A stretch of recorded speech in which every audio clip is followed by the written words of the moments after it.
Canım uyudum. Ne vardı onun demeyecek mi?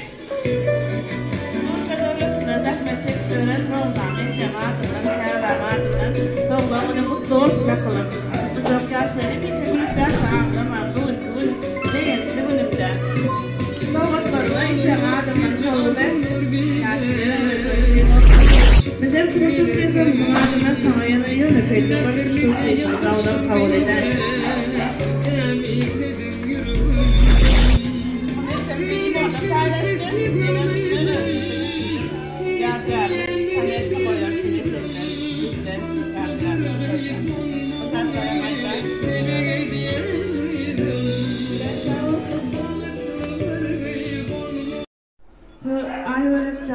Yetiştirdiler deyip roza sağ olsun için bağlı mama soğudumuz var.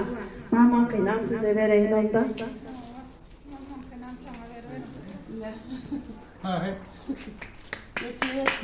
Mama dönüyor.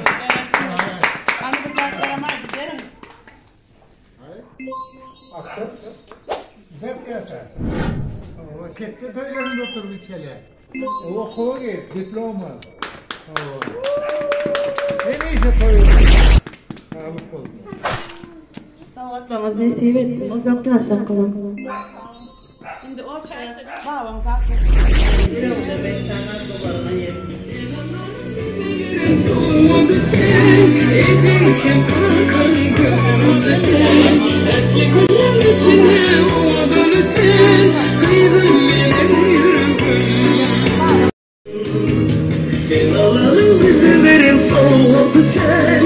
İçim hem kakan kolumcu ter Aklı bugün içinde mağdolu ter Kıydın benim yüreğim Sen alanı bize verin soğudu ter İçim hem kakan kolumcu ter Aklı bugün içinde